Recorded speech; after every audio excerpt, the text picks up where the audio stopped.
പവൻ പറഞ്ഞതുപോലെ പൊതുവെ short ഫിലിംസിനെ encourage ചെയ്യുന്ന ഫെസ്റ്റിവൽസ് പ്രത്യേകിച്ച് ഇന്ത്യയിൽ കേരളത്തിലും കുറവാണ്. നമുക്ക് ചലച്ചിത്ര അക്കാദമിയുടെ ഗവൺമെൻറ്റിൻ്റെ കേസ് IFDFCയും ഉണ്ട്, പിന്നീട് നമ്മളുടെ സയൻസ്, ഇത് രണ്ടും ഒഴിച്ചാൽ ഒരു ഷോർട്ട് ഫിലിമിനെയും ഡോക്യുമെൻ്ററികളെയും എൻകറേജ് ചെയ്യുന്ന ഫെസ്റ്റിവൽസ് പൊതുവെ മലയാളത്തിൽ കുറവാണ്.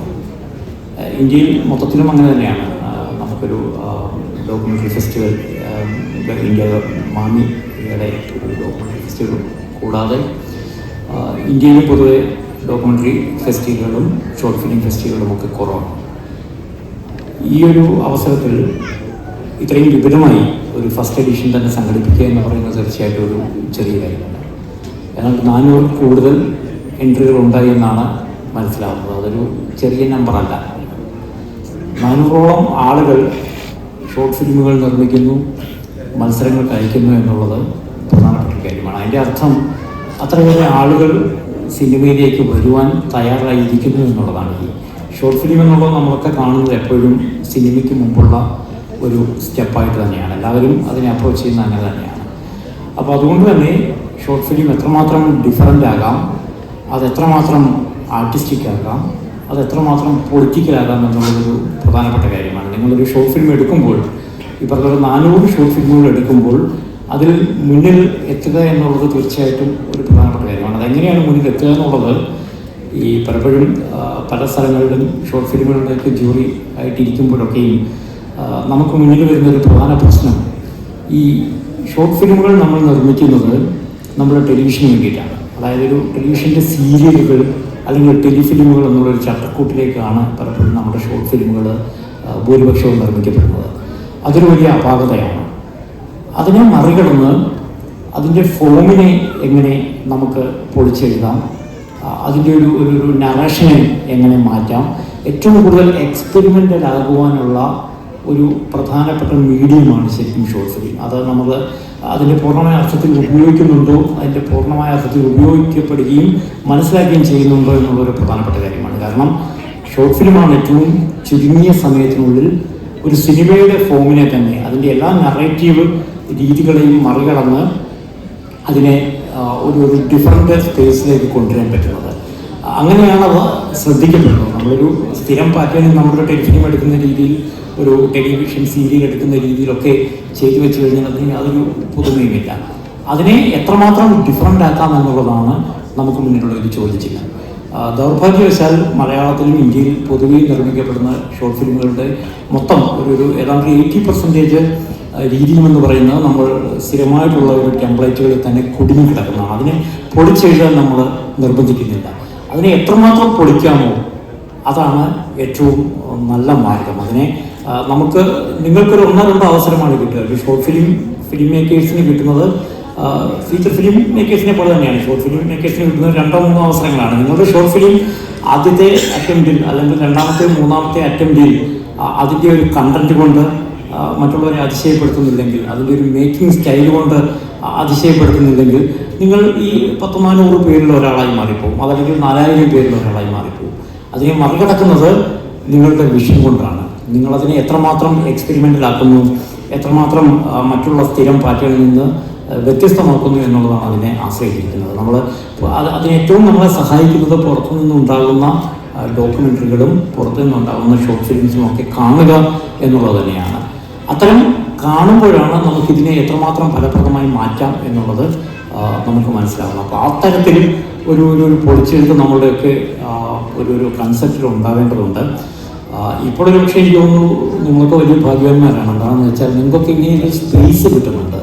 നിങ്ങളുടെ ഷോർട്ട് ഫിലിംസ് പ്രദർശിപ്പിക്കാനുള്ള ഒരു വേദി, നിങ്ങളുടെ ഷോർട്ട് ഫിലിംസ് മത്സരിക്കുവാനുള്ള ഒരു വേദി, നിങ്ങൾക്കൊക്കെ ഫെസ്റ്റിവലുകളിലേക്ക് നാഷണൽ ആയാലും അന്താരാഷ്ട്രമായാലും ഒക്കെയുള്ള ഫെസ്റ്റിവലുകളിലേക്ക് പോകുവാനുള്ള ഒരു വേദിയൊക്കെ കിട്ടുന്നുണ്ട്. ഇപ്പോൾ ഒട്ടേറെ ഫെസ്റ്റിവലുകളുണ്ട്. നമ്മുടെ ഷോർട്ട് ഫിലിംസിന് മാത്രമായിട്ട് എക്സ്ക്ലൂസീവായിട്ടുള്ള ഫെസ്റ്റിവലുകളുണ്ട്, ഡോക്യുമെൻ്ററീസിന് മാത്രമായിട്ട് എക്സ്ക്ലൂസീവായിട്ടുള്ള ഫെസ്റ്റിവലുകളുണ്ട്. പ്രധാനപ്പെട്ട ഫീച്ചർ ഫിലിംസ് ഫെസ്റ്റിവലുകളുടെ കൂടെ തന്നെ ഇത്തരത്തിലുള്ള ഷോർട്ട് ഫിലിം ഫെസ്റ്റിവലുകളുണ്ട്. അപ്പോൾ അത്തരത്തിലുള്ള വേദികളൊക്കെ ഉണ്ട്. പക്ഷേ അവിടെയൊക്കെ നമ്മൾ അറിയാനുള്ള ഒരു നമ്മൾ അറിയേണ്ട ഒരു പ്രധാന ഫാക്ടർ എന്താണെന്ന് വെച്ചാൽ, ഇപ്പോൾ ഉദാഹരണമായി ഫീച്ചർ ഫിലിം എടുക്കും. ഫീച്ചർ ഫിലിമാണ് നമ്മൾ നമ്പർ കുറവ് എന്ന് പറയാം. ഷോർട്ട് ഫിലിമുകൾ ധാരാളമായി ഉണ്ടാകുന്നുണ്ട്. ഫീച്ചർ ഫിലിമിൽ പോലും ലോകത്തെ പ്രധാനപ്പെട്ട ഒരു ചലച്ചിത്ര മേളകളിൽ അവിടേക്ക് എൻട്രി വരുന്ന ഫീച്ചർ ഫിലിമുകളുടെ എണ്ണം എന്ന് പറയുന്നത് ആയിരക്കണക്കിനാണ്. ഒരുപക്ഷെ ഒരു പ്രധാന മേളയിൽ ഫീച്ചർ ഫിലിം വരുന്നത് ഏറ്റവും കുറഞ്ഞത് 5000-വും 10,000-വും ഒക്കെയാണ് ഫീച്ചർ ഫിലിം തന്നെ എൻട്രി വരുന്നത്. അതിൽ നിന്നൊരു 40-50 സിനിമകളാണ് സെലക്ട് ചെയ്യപ്പെടുന്നത്. ഷോർട്ട് ഫിലിമുകളുടെ കാര്യം വരുമ്പോൾ അതിൻ്റെ എത്രയോ ഇരട്ടിയിലാണ് അധികമായിരിക്കാം ഷോർട്ട് ഫിലിമുകൾ ഒരു ഫെസ്റ്റിവലിലേക്ക് വരിക. അപ്പോൾ സ്വാഭാവികമായിട്ടും ഒരു 10,000-15,000 ഒക്കെ ഷോർട്ട് ഫിലിംസ് വരുന്ന ഒരു സ്ഥലത്ത് നിങ്ങളുടെ ഷോർട്ട് ഫിലിം ശ്രദ്ധിക്കപ്പെടണമെങ്കിൽ അതിന് മറ്റു യാതൊരു ഷോർട്ട്കട്ടുമില്ല. നിങ്ങളുടെ കണ്ടന്റ് എന്താണ് എന്നുള്ളതാണ് പ്രധാനം. നിങ്ങളുടെ അതിനെ എങ്ങനെയാണ് ഫോർമാറ്റ് ചെയ്യുന്നത് എന്നുള്ളതാണ് പ്രധാനം.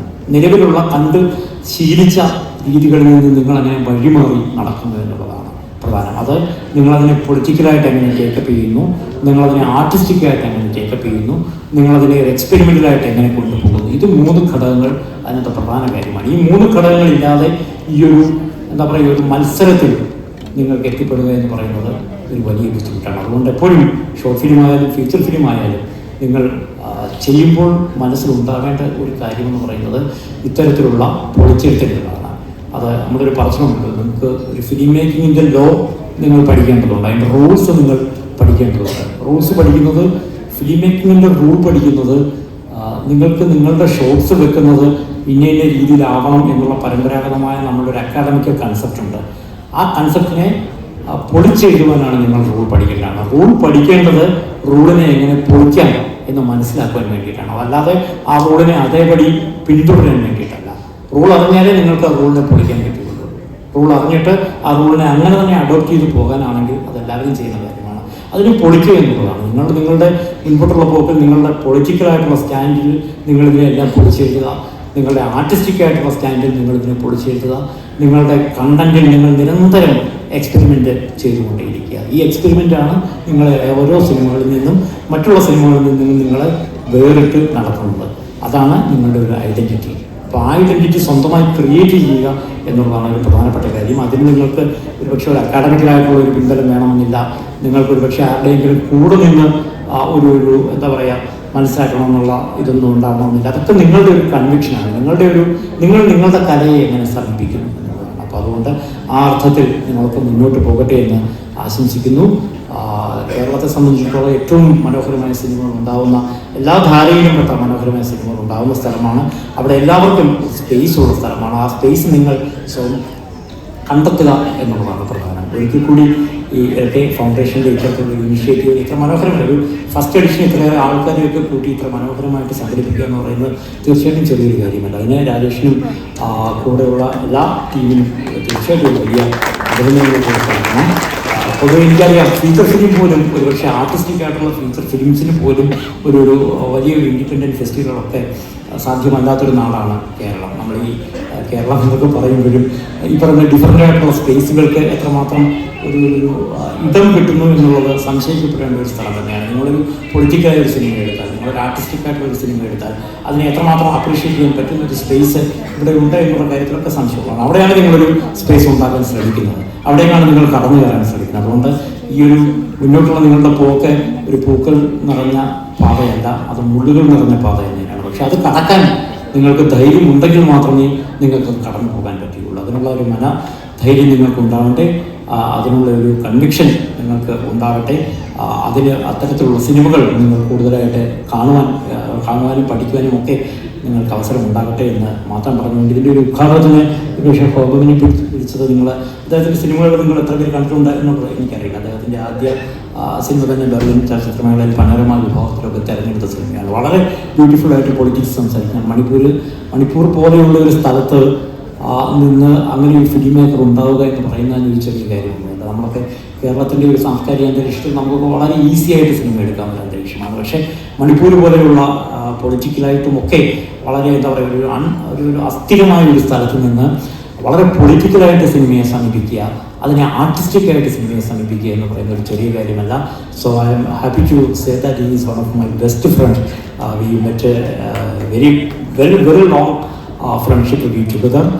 എത്രയോ കാലങ്ങളായിട്ട് ഞങ്ങൾ പരസ്പരം പല മേളകളിലും കാണുകയും ഒക്കെ ചെയ്യുന്നവരാണ്. അപ്പോൾ അദ്ദേഹത്തെ പോലെ ഒരാളെ തന്നെ ഈ ഒരു മേളയുടെ ഉദ്ഘാടനത്തിന് നിങ്ങൾ കൊണ്ടുവരുന്നു എന്ന് പറയുന്നത് എനിക്ക് തോന്നുന്നു രാജേഷ് നൽകുന്ന ഒരു പൊളിറ്റിക്കൽ സ്റ്റേറ്റ്മെൻറ്റ് കൂടിയാണ്. ഈ ഒരു ചലച്ചിത്രമേളയുടെ ഒരു ആർട്ടിസ്റ്റിക് ആൻഡ് പൊളിറ്റിക്കൽ സ്റ്റേറ്റ്മെൻറ്റ് കൂടിയാണെന്ന് നമുക്ക് എല്ലാവർക്കും ഒരിക്കൽ കൂടി അഭിനന്ദനങ്ങൾ. നിങ്ങളൊക്കെ ഭാവിയിൽ നല്ല സിനിമകൾ എടുത്തിട്ട് മലയാളത്തിൻ്റെയും ഇന്ത്യയുടെയും ഒക്കെ യശസ് ലോക രാജ്യങ്ങൾക്ക് മുമ്പിലും ഒക്കെ കൂടുതൽ കൊണ്ടുവരുന്ന കരുത്തുറ്റ ഫിലിം മേക്കേഴ്സ് ആവട്ടെ എന്ന് ആശംസിച്ചുകൊണ്ട് ഒരിക്കൽ കൂടി എല്ലാവർക്കും അഭിനന്ദനങ്ങൾ.